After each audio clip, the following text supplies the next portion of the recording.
how cops trick people into letting them search their vehicle. Every single day we get calls to this law firm. Hey, Marc Lopez, police officer stopped me and he searched my car. I didn't want him to search my car, but he tricked me, whatever. But the pattern is the same. So let's talk about that. Now, I'm Marc Lopez, former prosecutor turned defender of the people. Let's jump in how officers trick people into searching their vehicle. The officer will pull somebody over and literally be pleasant as sunshine. Hey, the routine's traffic stop. Hey, I'll get you on your way. We don't even worry about, man, it's not that serious. But hey, question one, is there anything illegal in the vehicle? Now, people all the time will tell the officer, no, nothing illegal in the vehicle, officer. Then the officer look at them and say, well, then you wouldn't mind if I searched the car, right? I wouldn't mind if I searched. No, I wouldn't mind. Okay, step out, please. We're going to search the car. It's like a Jedi mind trick that these officers are using on people on the streets. And because it makes people have like a mental breakdown, it's actually a sales technique. You try to get people to agree so the next step isn't as big. Hey, can I search your car? No, you can't search my car. This is America. I got rights. Got it. So the officers are trained. Anything illegal in the car? No, man, nothing illegal. So then you wouldn't mind me searching the vehicle. It creates a loop because what are you going to say? I would mind you searching the vehicle. Now, I do see that occasionally, but 99% of people that call me tell the officer, no, I don't mind. Then you have given the officer permission. And it's just like mind control. It's literally like watching TV. These are not the droids you're looking for. It drives me nuts. So when you are stopped by a police officer and you're driving the car, in Indiana at least, you have to give your license, registration, date of birth, or your driver's license. If you don't do that, refusal to identify, it's a C misdemeanor, you can get arrested for that. Don't do that to yourself. So officer stops you, give them driver's license. You have one. If you don't have a driver's license, that's another problem, but still give them your name, date of birth, address. Now, the officers ask you other questions, and especially if you're driving a car. Well, the other questions likely are going to be anything illegal in the vehicle. Now, that's a great question. Now, most people don't have anything illegal in the vehicle, or at least they don't think they do. I get calls all the time. I gave a ride to my nephew. I gave a ride to my friends.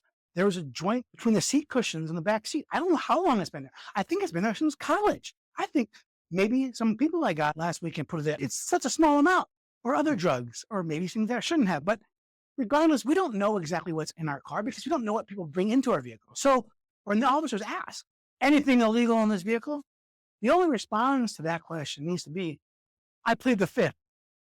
I've seen the body cams. Officers sometimes get mad at this. So when you say, I plead the fifth, now officers get mad. I've seen them officers get upset in the body cams. I'm trying to do this the hard way, huh? You want to do this the hard way? I'm going to go ask for a warrant. And we'll see if we waste your whole afternoon. Well, the reality is they search your car, they're going to waste your whole afternoon anyway because they're going to search the hell out of that car.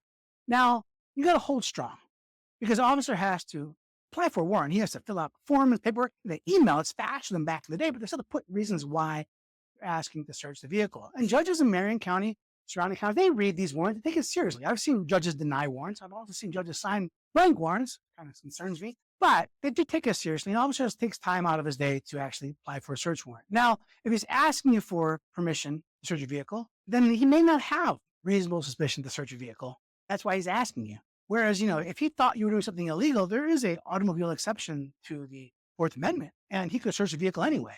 So, but by asking you these series of questions, anything illegal, and you wouldn't mind, that should be a tip-off to you that maybe he does not have reasonable suspicion to search the vehicle independent of a warrant or consent. Don't give consent to search your vehicle. So we ask you, anything illegal in the vehicle? I plead the fifth. So I can't search the vehicle because you're hiding something? I plead the fifth. I plead the fifth. Plead the fifth. Be polite. Be polite. Please be polite. But don't consent to your vehicle search. That's a terrible idea. Now, if there's marijuana coming from the vehicle and it's smellable, you can smell the marijuana coming out the vehicle. If there's drugs in plain view, if there's other problems in the car, illegal things, well, then the officer can be able to search that vehicle. Because, as soon as you smell marijuana, basically everyone in the car is under arrest under an Indiana case that I don't agree with, but it is the law. So don't have illegal things in your car. Don't have illegal things in plain view. That's even more important. But even more important, do not give the officer consent to search the vehicle. Now, even if the officer says, hey, listen, I can smell marijuana, I'm going to get a warrant. I'm going to apply for a warrant. Officer should never state he's going to get. He should be like, I'm going to apply. But if he says, I'm going to apply for a warrant, just as I understand, you got to do your job. I plead the fifth. I understand, officer. Because what the judge gives him permission to search may not be the entire vehicle, maybe only the passenger compartment, maybe not the trunk, maybe not the glove box. Now, it still would be better for you if something comes of this, for him to have gotten a warrant than for you to consent. Please understand that. So do not fall for these police officer mind games. I see it all the time. Don't fall for it. If you have any questions about vehicle searches, your Fourth Amendment rights, anything like that, give me a call. I'll talk about this stuff all day. Most importantly, though, remember to always plead the Fifth.